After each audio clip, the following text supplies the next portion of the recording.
Europe has been at war for more than half a year. After the tension of the 30s, a decade when Europe had lurched from crisis to crisis, the war brought the continent a strange calm. After the initial blitzkrieg, when Poland had fallen to the Nazi army in weeks, after the shock of two previously bitter enemies coming together in the Nazi-Soviet pact, an earthquake that realigned the alliances defining Europe, the continent had slipped into something that seemed neither war nor peace. Titanic battles had not been fought. The recurring nightmare that the horrors of the Western Front might be reborn had not happened. Troops on both sides sat and awaited action. In France, the Maginot Line of fortifications, a line of defenses along the German border in which the French placed such faith, was strengthened yet still further. Might was piled upon might. Destruction from the air had not appeared. The air raid shelters, the evacuation of children, the hurried issuing of gas masks had all seemed for nothing. To the people of Britain, this strange calm was called the phony war. The war was fought, but the action was in remote places. At sea, two great battleships had been lost. A German U-boat had daringly crept into the great northern anchorage at Scapa Flow and torpedoed HMS Royal Oak with the loss of 800 lives. In the far southern Atlantic, the German battleship Graf Spee was cornered in the South American port of Montevideo. Rather than sail to face destruction by a waiting British fleet, the German captain chose to scuttle his ship. At sea, the U-boat war against the commerce of the empire had slowly begun. The great liner Queen Elizabeth had made a secret dash to New York to finish her construction. In the far north, the Soviet Union and Finland had fought a bitter war amidst winter snows. Content that the Nazi-Soviet pact gave him a free hand, Stalin felt free to intimidate and bully the smaller countries on his frontiers. Despite fierce resistance against poorly led communist armies, the Soviets eventually inflicted defeat on the Finns and added Finnish territory to that grabbed from Poland. However, as the winter turned to spring, that illusion of peace was to dissolve before the eyes of the world. German armies swept northwards into Denmark and Norway. The aim was to conquer Norway, to secure Scandinavia on Germany's northern flank. Denmark was just in the way. A British expedition to the aid of Norway was rapidly defeated, the campaign ending in fiasco as the Royal Navy had to evacuate the army, a drama which in coming months would be replayed again and again. The crisis of the Norwegian campaign brought the fall of British Prime Minister Neville Chamberlain. In the British Parliament, he was famously told, "You have been too long for any good you've been doing. In the name of God, go." The British Parliament turned to Winston Churchill, the only politician not tainted by appeasement of the 30s. Churchill's leadership was to be put to the greatest trial from the very start.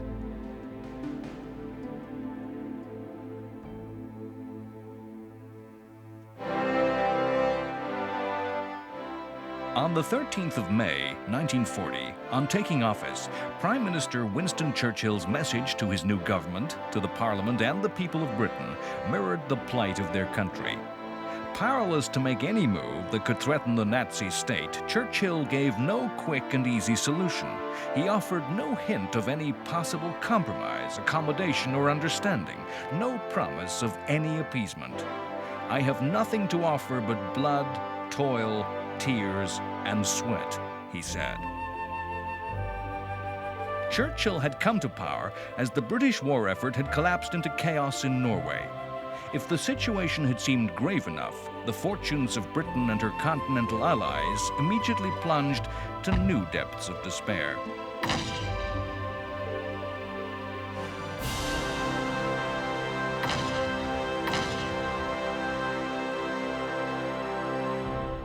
In the very hours that Churchill was taking office, in Europe, war was about to burst on the West. A German attack began across the whole of the western border from the sea to Switzerland. In the north, German armies swept into the Netherlands and Belgium.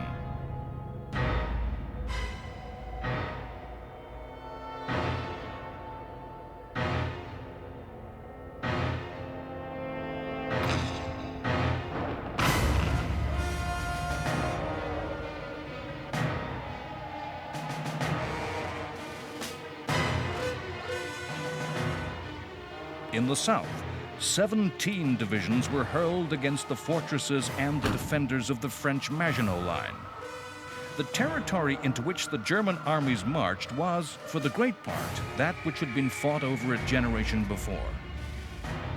In 1940, as in 1914, a small, highly professional British army took its place alongside the French. However, the war in 1940 was to be far different to that fought in 1914. It was a war where movement replaced static immobility, where the front line moved tens of miles every day, a war where even the words "the front line" came to have little meaning, where the safe area in the rear could in hours become enemy territory, in seconds become a tortured hell of aerial bombardment. The word that history uses for this type of war is blitzkrieg. Blitzkrieg was a word new to the world. It's a word born of the 20th century. Its first recorded use was 1939, and since then has passed into nearly every language of the world. Blitz, lightning; Krieg, war. Blitzkrieg was known as the Lightning War. To understand how Blitzkrieg came about, as with so many of the events of World War II, is to understand the impact of World War I. In 1940, that this war of incredible mobility was played out upon the same stage as where only 30 years previously an entire generation died moving backwards and forwards over the same shattered few miles of earth, only emphasized the shock of the new.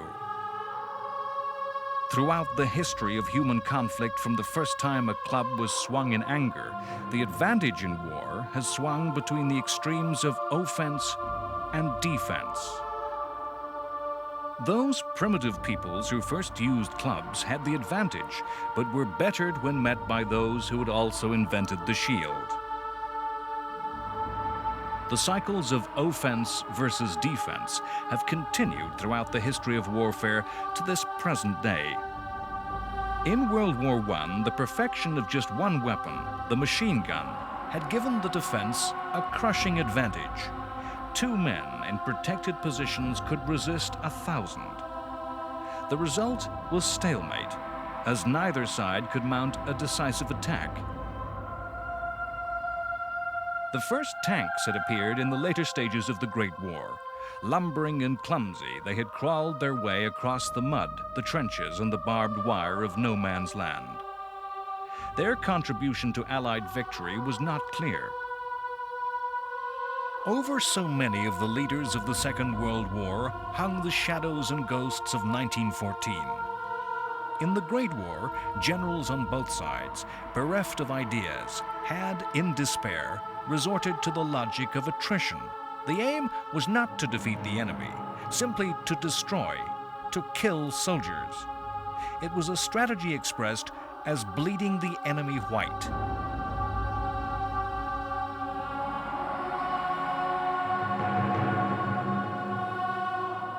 When the First World War was over, historians and military theorists all over the world sought to draw lessons.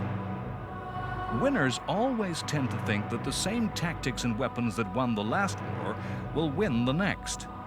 France thought the lessons of the war were that the defense had the upper hand, that the machine gun, the entrenched soldier, had the advantage. They sought to defend France by building a line of defenses all along the border with Germany. This was the Maginot Line, most accurately described as the Western Front, cast and set into concrete and steel. A complex of forts with protected underground roads, miniature railway systems, and deep bunkers as barracks.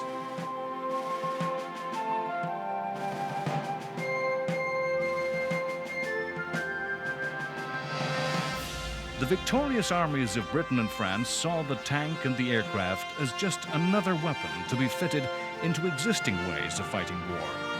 Tanks were attached to cavalry units. Tanks were ordered to support the infantry. The result was that tanks moved at the pace of men marching on foot, at the same speed as horse-drawn transport and artillery. Their job to knock out machine guns so infantry could make a bayonet charge on foot. and cavalry could gallop to attack with sabers drawn. It would be completely wrong to suppose that the British and the French ignored the tank. Tanks, in fact, made up large numbers of both countries' armies. The weakness lay in the minds of the commanders, in the theories and ideas of war.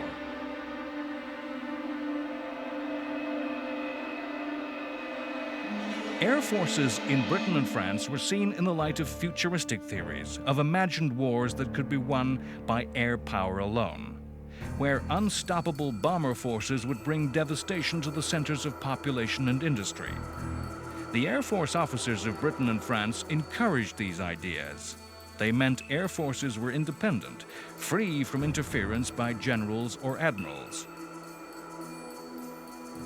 Britain and France were the winners of World War I. Germany had suffered national disaster. The terms of the Versailles Peace Treaty had destroyed the once proud German military.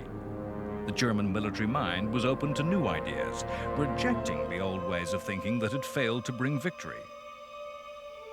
Nazism, National Socialism, believed itself the politics of the future, with an ideology of newness which readily embraced modern theories and ideas. It was in this fertile and receptive environment that the new technologies were realized to create the Blitzkrieg.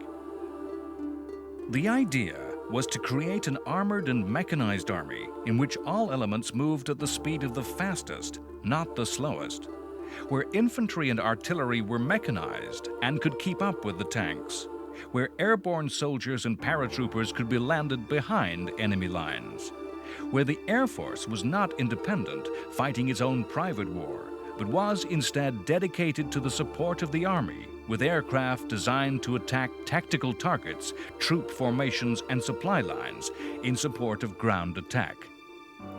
The German Luftwaffe was by no means the ultimate fighting organization that its propagandists claimed. By the end of 1940, its weakness would have been laid bare to the world. But in the early summer, the Luftwaffe stood at the peak of its strength and effectiveness. Under the determined will of the Nazi administration, with active preparation for war in mind, Germany had focused on producing just a few highly effective and advanced aircraft. In Britain and France, the air forces were equipped with an assortment of types, some obsolete, some useless. The Luftwaffe's leadership, its officers, were of a high standard. In Germany, it was an honor and a mark of competence to transfer from army to air force. In Britain and France, such a move was a way for the incompetent to restart a career. Despite the modernity of the means of war, Blitzkrieg had at its heart classic military theory, ideas which would have been understood by the greatest commanders of the past: Alexander the Great, Genghis Khan, Napoleon.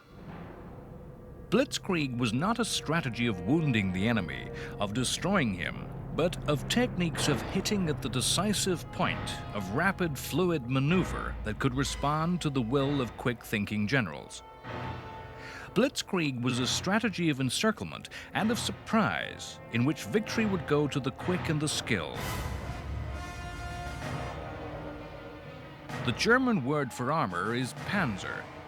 Germany created specialist panzer divisions which, with close air support and airborne soldiers, were to act as the spearheads for German attacks, penetrating deeply behind enemy lines, outflanking and surrounding the enemy.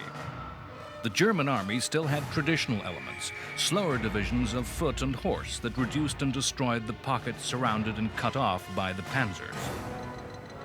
Panzer warfare, Blitzkrieg, made real the soldier's nightmare: to be surrounded, to be cut off from home and safety, to have no way out.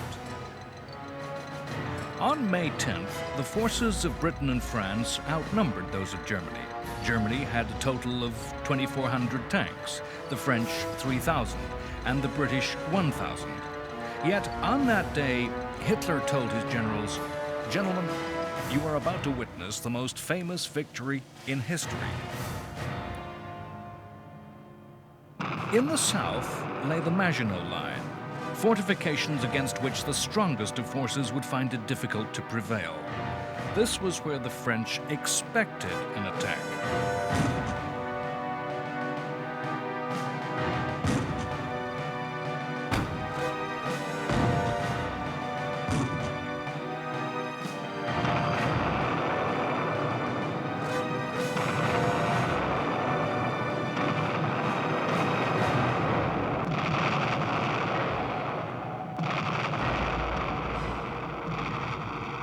As a diversion, the Germans threw masses of ordinary non-mechanized and non-armored troops against the line.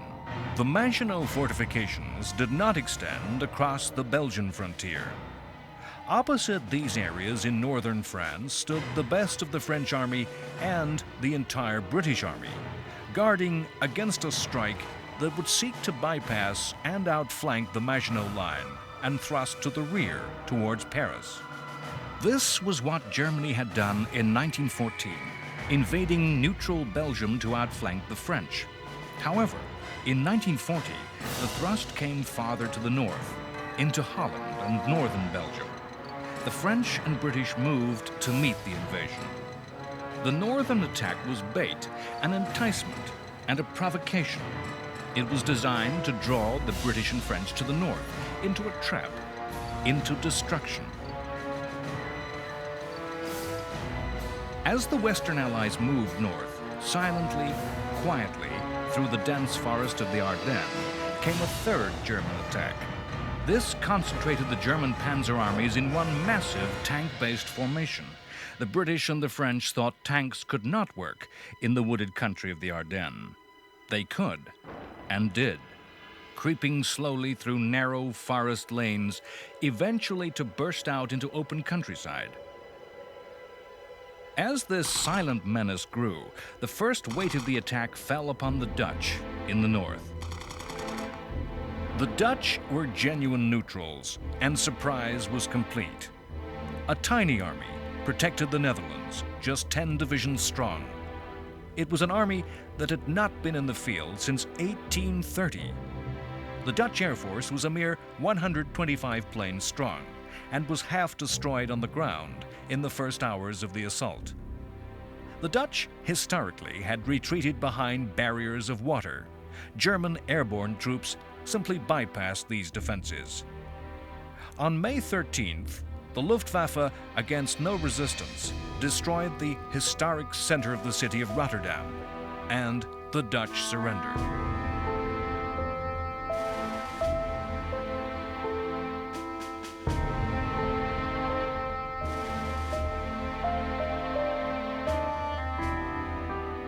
Still, the British and French advanced toward the north to a decisive battle. Hitler was to say of the campaign, as he received reports of the British and French advancing, "It was wonderful the way everything turned out according to plan.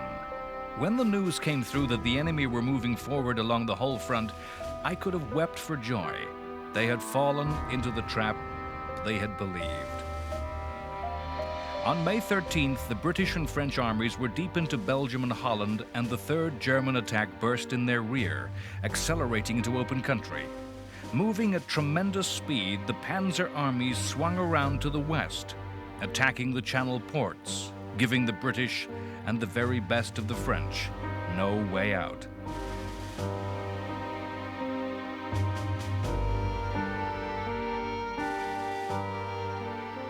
By May 25th, catastrophe faced the entire British army. The entire British war effort was placed in the gravest peril as the British Expeditionary Force was nearly surrounded. In the Great War, another British Expeditionary Force had doggedly defended this small patch of Europe for 4 years. In 1940, in just weeks, fast-moving panzer armies broke the British line, circled around to their rear, and threatened to surround the British, denying them a way out by holding the Channel ports. The result would be that the entire army Britain had raised would be lost in mass surrender.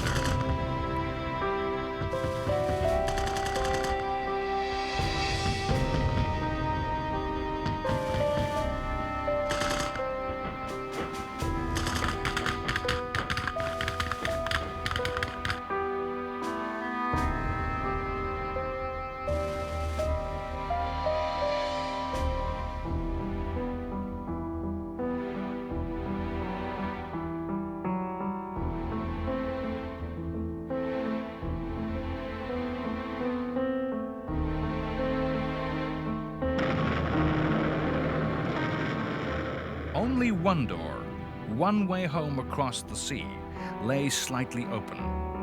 This was the French port of Dunkirk. The Royal Navy began to organize the army's escape. To close the trap, all the Germans had to do was take Dunkirk. The days between May 26th and June 3rd number among the most important in the history of the world. A point in the timeline of humanity where the actions of a single man, a single mind, a single will has a decisive influence on all that happens ever after. Within the encircled port were both British and French troops. That the British were planning escape was a fact at first hidden from the French. French troops were refused evacuation, and in ugly confrontations, British soldiers opened fire on their allies. The Panzer armies stood outside Dunkirk. They had paused to reorganize, regain their formations and shape, and were ready to make the final assault on the port, their generals ready, eagerly awaiting the order to attack. The order was to come from Adolf Hitler, and that command was crucially delayed for 48 hours. Was it a mistake? Or did Hitler fear he risked his forces? Did he not understand how close his dark ambition lay to fulfillment? Or was it simply loss of nerve? Hitler wanted to completely destroy and humiliate the French, but saw in Britain a potential friend and dreamed of his European empire allied with the British Overseas Empire, confronting and destroying the forces of Stalin's communism in the East. Of course, there were other factors that stayed the German armies. French armies fought fierce, covering attacks to win time. The Luftwaffe wanted to prove that it could defeat the British without ground forces. The result of Hitler's hesitation was what history has come to know as the miracle of Dunkirk.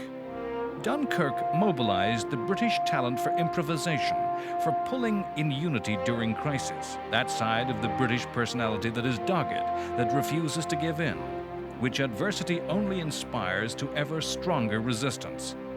A hastily gathered fleet of small vessels, pleasure ships, small boats used by ordinary people for weekend holidays, crossed the channel and helped rescue the army from the beaches under the guns and bombs of the Third Reich. Abject defeat was turned into a kind of triumph, a kind of victory. Of course, the ships of the Royal Navy were the central element of the effort in the saving of the army, but the lasting image is of civilians, ordinary people, of the man next door, volunteering to climb into tiny craft designed for pleasure on sunny days, crossing a hostile sea to save soldiers from exposed and open beaches under remorseless air attack. A total of 338,000 soldiers escaped over the sea. After the British, 100,000 French were taken. All heavy equipment was lost. Vast stores of artillery, transport, and tanks fell into German hands. Men even threw away helmets and rifles in escape. But helmets, rifles, and tanks can be replaced. Dunkirk turned crushing and humiliating defeat into a version of victory. Dunkirk was demonstration of the British will to endure and in the end prevail. Dunkirk was one of the events of the dark days of the war that gave the British people belief in their future. The possible course of history, had Hitler closed the trap, is stunning to contemplate. Britain would have had to surrender. The war might have ended, and the British Empire become ally to Hitler's tyranny and evil. With the escape of the British, in June, Belgium too capitulated and surrendered to the German occupation. With Nazi armies just 20 miles off sea from British territory, Churchill again repeated a message of defiance. In one of his most famous speeches, he once again took words and forged them into weapons. "We shall go on to the end. We shall fight in France. We shall fight on the sea and oceans. We shall fight with growing confidence and growing strength in the air. We shall defend our island, whatever the cost may be. We shall fight on the beaches. We shall fight on the landing grounds. We shall fight in the fields and in the streets. We shall fight in the hills. "We shall never surrender." While Churchill issued forth with belligerent defiance, the role of Nazi victory continued. The campaign in Norway came to a close as that country surrendered on June 4th. Hitler's northern flank was secure, and Sweden, although neutral, was insulated from the war, secure from British interference, and falling firmly into the Axis sphere of influence. In France, the forces of Germany had turned south to deal with the French. The remaining soldiers were from the reserve divisions of the French army, poorly equipped, badly trained, and of low morale. It was an army that marched on foot, that Napoleon Bonaparte would have recognized. On June 9th, the French government appealed to American President Roosevelt to act as mediator. He refused, saying he could have no influence on European events. The next day, Italy entered the war, Mussolini's armies invading southern France.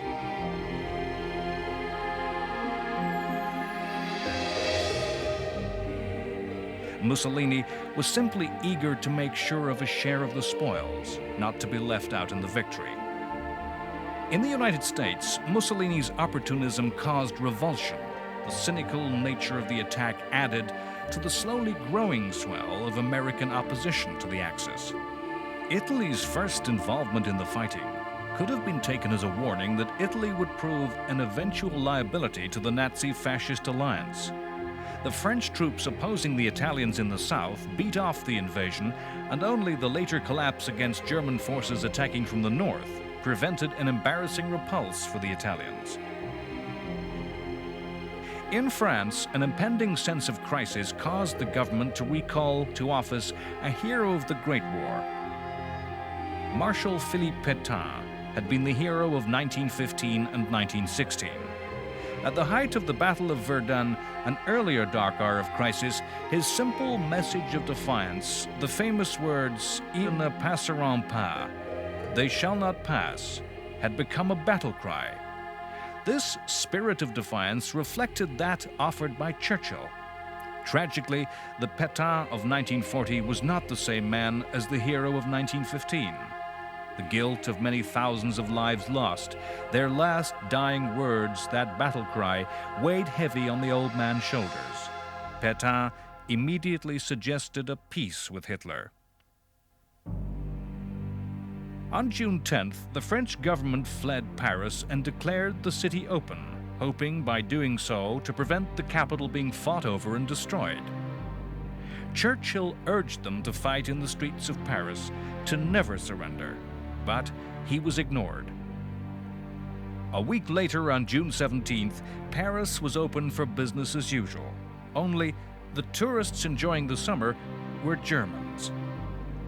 At the same time as some Frenchmen served their conquerors drinks, others were still fighting.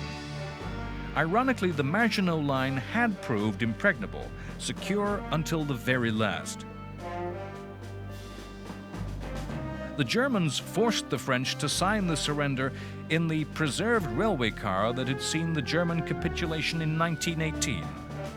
This was just one of a series of vengeful humiliations which Hitler was to inflict upon his enemy.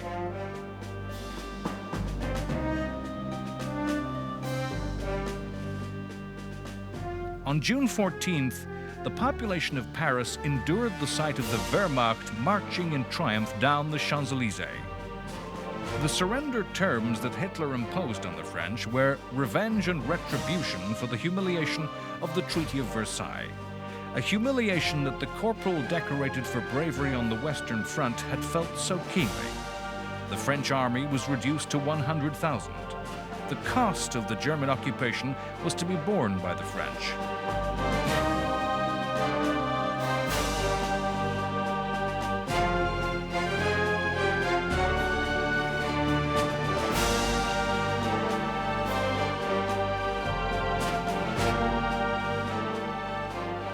Hitler famously went sightseeing in the French capital.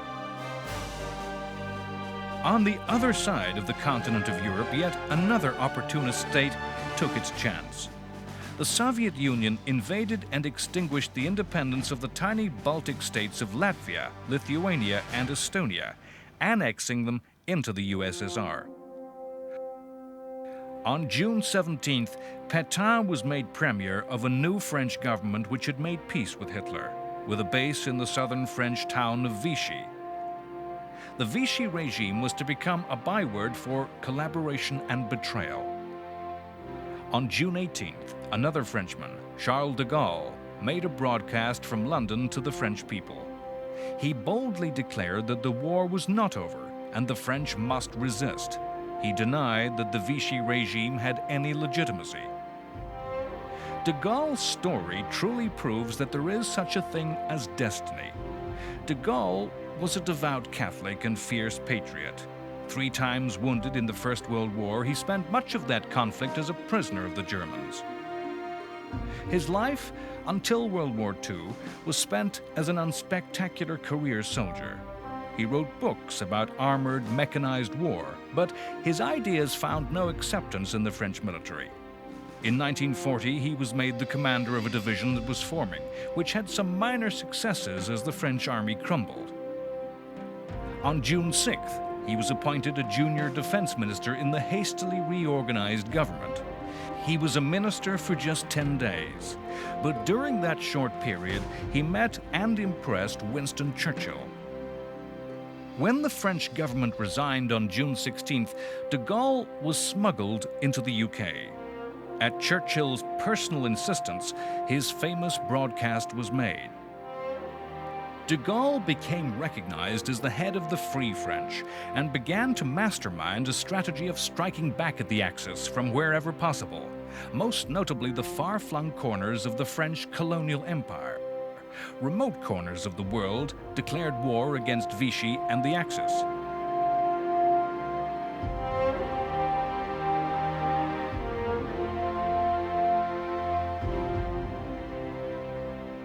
De Gaulle saw his duty as a religious calling. "Events impose this sacred duty on me. I shall not fail to carry it out," he said. De Gaulle would, in the coming years, boldly fight as the leader of a free people, mounting actions independent of his allies. Through strong self-belief, he refused to become subject to Britain and acted as an independent leader. Pétain's government tried de Gaulle for desertion and, in his absence, condemned him to death. The 100,000 Free French were just the largest group of defiant exiles that had refused to surrender to the Germans and by roundabout routes had escaped from occupied Europe and found their way to Britain to carry on the war. A Czechoslovak brigade, 5,000 strong, existed as part of the British Army. 4 squadrons of the RAF flew with Czech markings. The Polish armed forces made up an even more sizable number of anti-Nazi forces. In 1940, there were 14,000 soldiers, numerous naval and merchant ships, and 5 squadrons in the Polish Air Force. In the coming Battle of Britain, Polish pilots were to be among the most resolute, courageous, and successful destroyers of German attackers.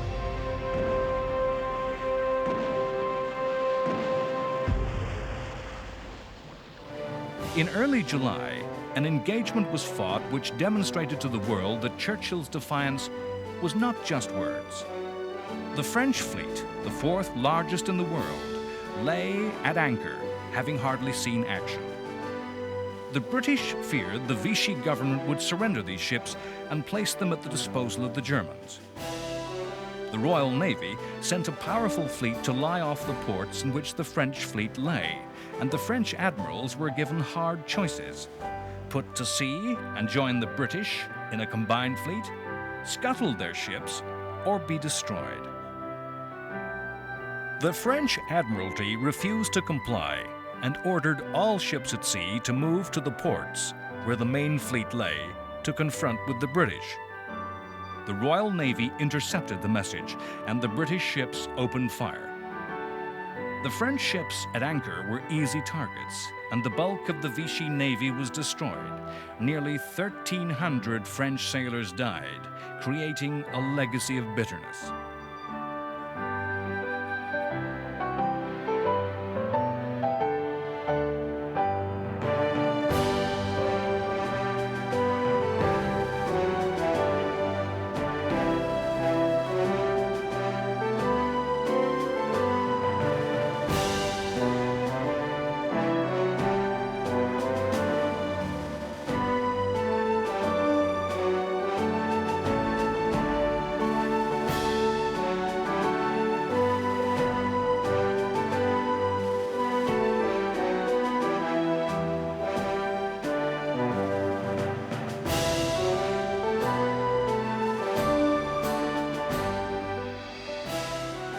Churchill's words were turned into action.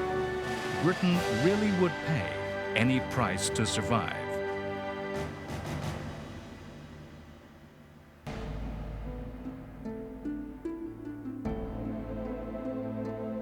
On August 5th, Italian troops invaded British Somalia from their neighboring East African colony.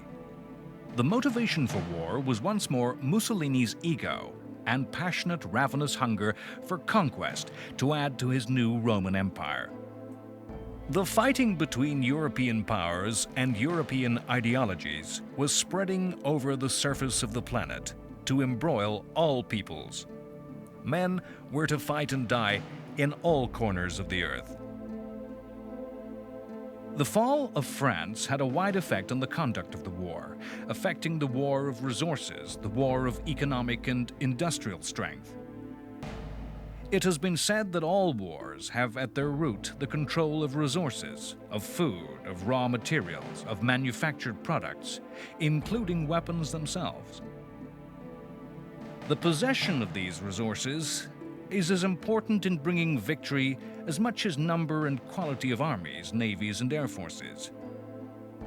The preconditions of the war of resources was not in Britain's favor. In 1939, Germany was self-sufficient in food and most raw materials. Her supplies of energy were based on coal.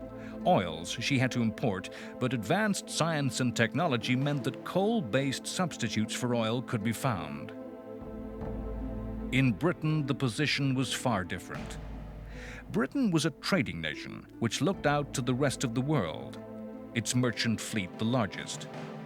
Britain needed to import no less than 55 million tons of goods of all kinds each year to survive. Compared to Germany's self-sufficiency, that merchant fleet had to bring wheat from North America, meat from South America and Australia. If all shipping imports to England were halted, it would take a mere few months to completely starve Britain to death. At the outbreak of war, the huge British Royal Navy had thrown a tight blockade around Germany, closing the narrow gaps of the Channel and the North Sea. German naval strength was trapped, their warships facing a long, tortuous journey before being able to attack British trade.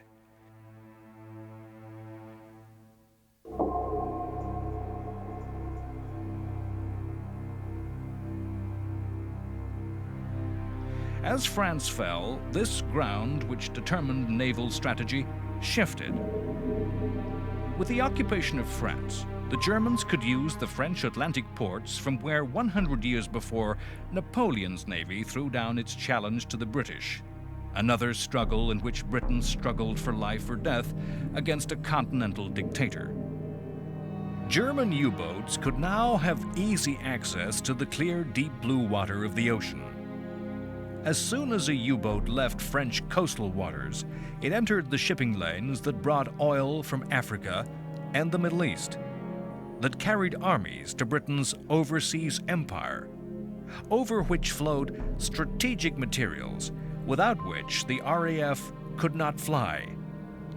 Sail a short distance further, and were found the ships bearing food from the Americas. Germany was poorly prepared to take advantage of this. The U-boat numbers initially only slowly grew. Churchill was to say, after the war, that the U-boat war was the war that truly terrified him. Not a war of flaring battles and glittering achievements, but a fight of statistics, diagrams, and curves that the public did not understand. A war where inspiring words and spirit could have no effect. With the fall of France, Britain and her empire stood completely alone against Hitler.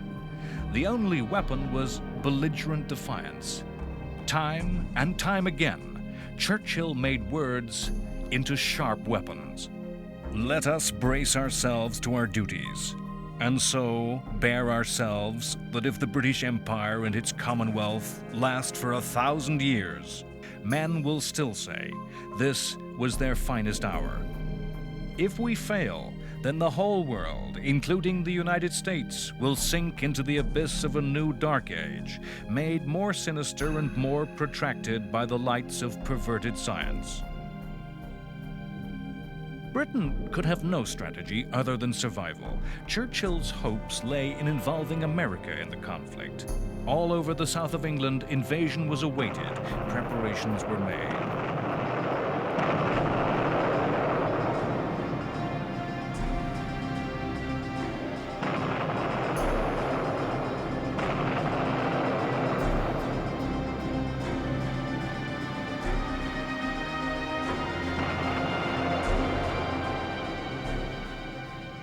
The famous Home Guard of those too old and too young for military service was recruited. It gave all a sense of involvement. With the passing of time, the measures of improvised weapons now seems comedic, the stuff of farce. From within the Home Guard, a highly secret elite of stay-behind saboteurs was given special training to work from secret hideouts.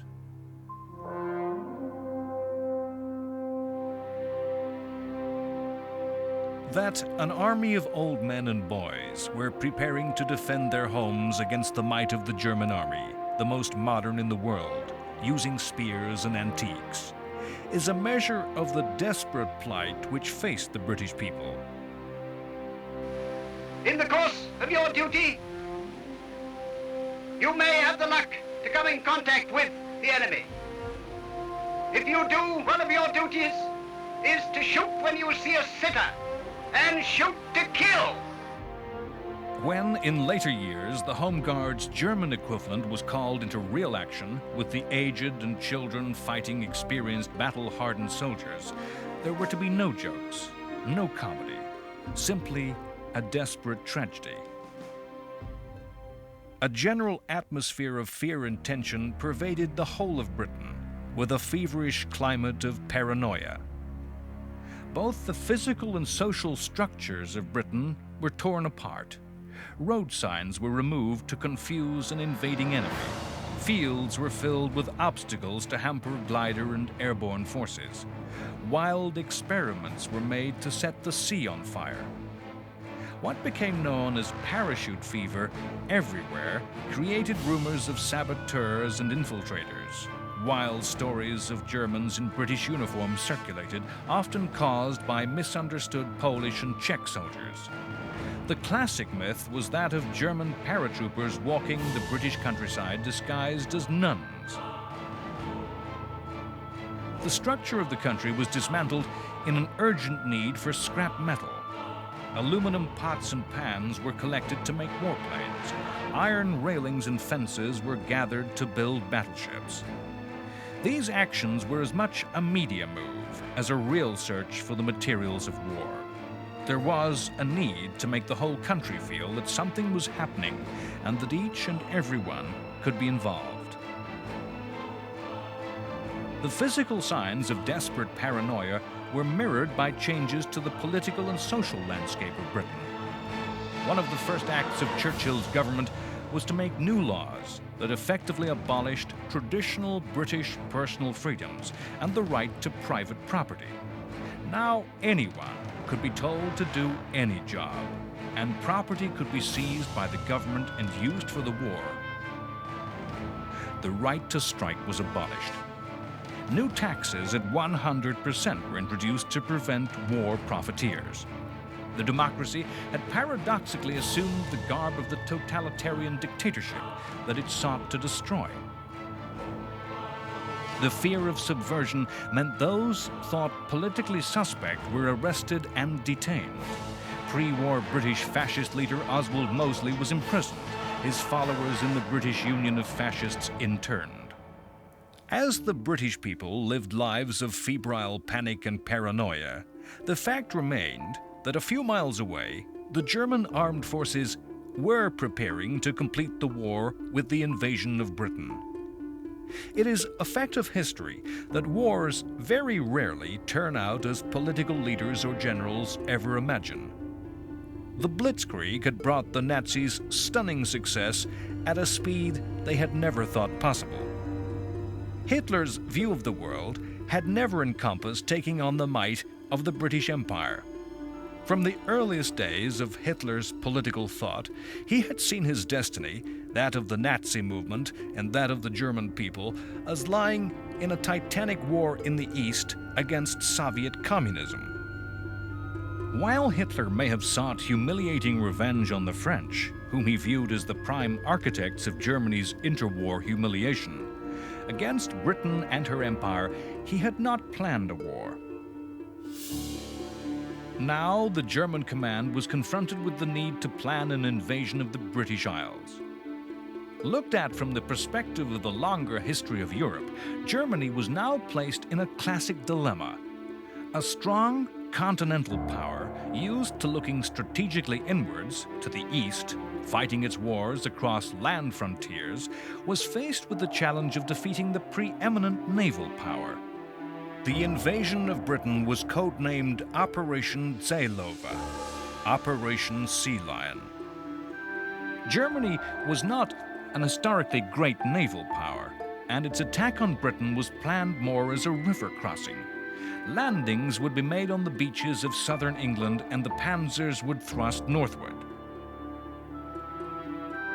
Today, we think of amphibious warfare as using special landing craft and vessels. This was far from the case in 1940. The fleet to carry the German army across the sea was an improvised armada of river barges and merchant ships. The German Navy was not large enough to engage the British in a powerful fleet-to-fleet battle. Britain was historically the dominating sea power of the world, and its powerful navy would easily subdue and destroy any fleet of clumsy inland craft moving across the Channel.